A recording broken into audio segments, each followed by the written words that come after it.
Let me give you a number. About 80% of cattle in feedlots here in the US are treated with hormone implants. That's 80%.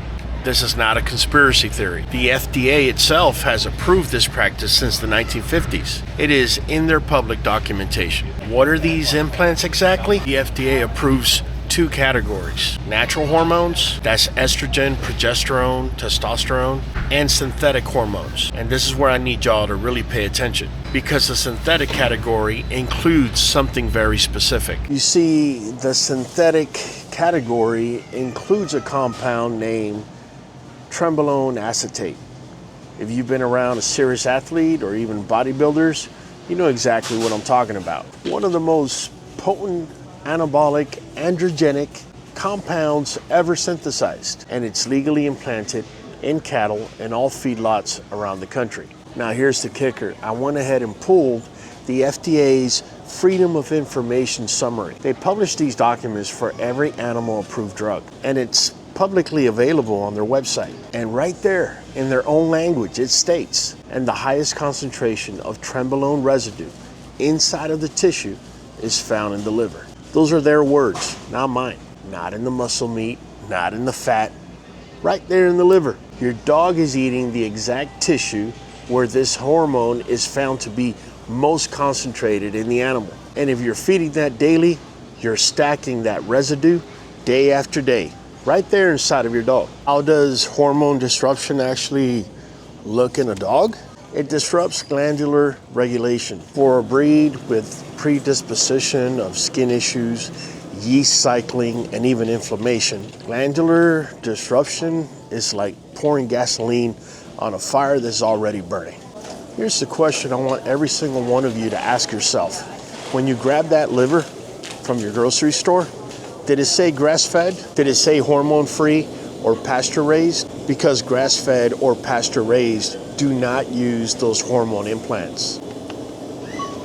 But conventional store-bought beef without that label, pretty much assume it went through a feedlot, and 80% of it has the implants. And that's the problem in the raw feeding world that nobody's talking about. And that's before we even get to nutritional risks. Because even if you solved completely the hormone issue by feeding grass-fed, hormone-free liver is still one of the main sources for vitamin A on the planet. The NIH's National Library of Medicine specifically lists dogs and cats as high-risk species for vitamin A toxicity. The reason, unlike humans, dogs store this fat-soluble vitamin in their tissue rather than clearing the excess. In basic terms, it builds up, but it doesn't flush out. VCA hospitals are specific about the patterns that are actually causing the problem. Daily, large amounts over an extended amount of time. Not one serving, feeding it daily for weeks, months, years. Here's the crazy part. Symptoms don't show up fast. You just don't feed this to your dog on Monday and you're gonna see him sick by Tuesday. It's a slow accumulation, which means by the time you're seeing the symptoms, joint stiffness, bone spurs, lethargy, neurological changes, the process has already been building up for a long time. And I hear you. Fine right now, however, doesn't mean fine at a cellular level, nor does it mean fine in 5 or 6 months from now. Bottom line, this is a long game. This next issue, and many vets miss on a routine check, is none other than copper and copper accumulation. Beef liver is one of the highest dietary sources of copper in existence. A single serving actually delivers more than the dog's daily recommended amount. The Morris Foundation, which is one of the biggest funders for dedicated veterinary research in the country, has documented hepatic accumulation as a progressive condition for dogs in high copper diets. Look at these guys. The NIH has peer-reviewed data on copper toxicosis in dogs specifically linked to dietary. Here's how it plays out in real life. A dog has been eating liver for the last 2 years every single day and looks absolutely fine. Then one day you get yellow tinged gums, vomiting, GI distress, and the dog just seems off to you.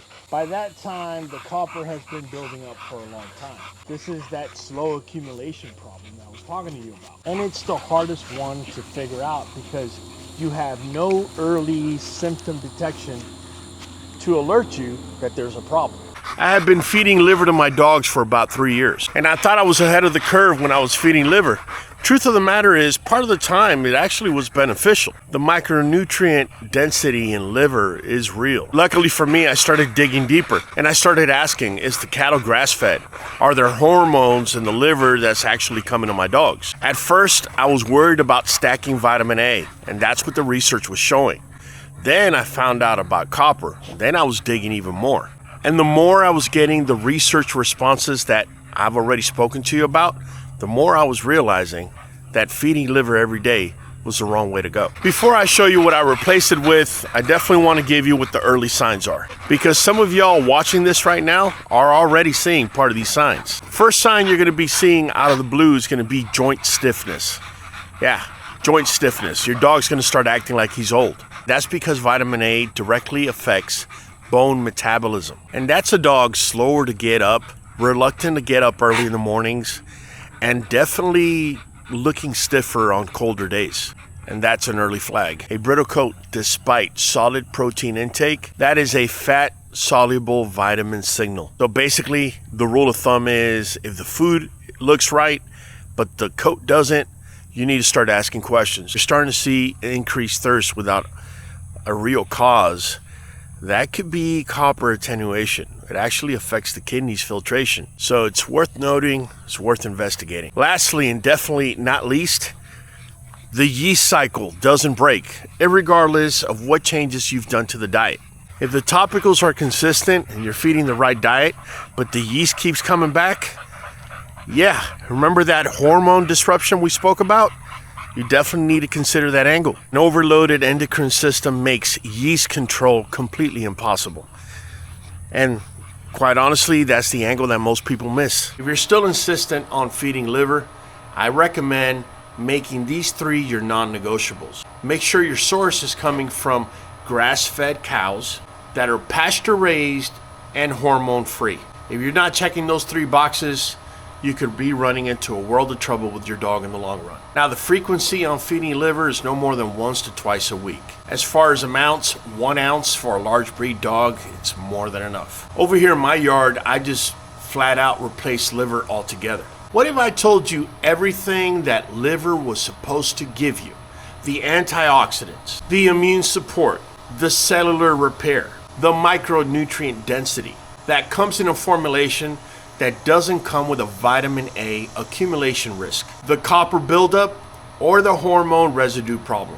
NuVet Plus NuJoint DS use a cold process, human grade manufacturing standard. That means the vitamins and enzymes are not heat destroyed before they even get to your dog. Basically, the potency is preserved. And this is what I add every single day to fill in the gaps at QBN. Because let's face it, there's no macronutrients you're going to feed your dog that's going to fill all the gaps, especially if you're removing liver. That density needs to be filled. The NuJoint DS not only is there for joints. Remember we talked about the vitamin A accumulation? If your dog's already stiff, you definitely want NuJoint DS. However, it's also a powerful anti-inflammatory. That's very important because the anti-inflammatory effect doesn't only work for joints, it also works for the dog's coat and the dog's overall body and health. I give you this information so you don't make the same mistake I made for a good 2.5, 3 years of literally feeding liver more times than you should from the wrong source. At the end of the day, your dog and my dogs can read labels.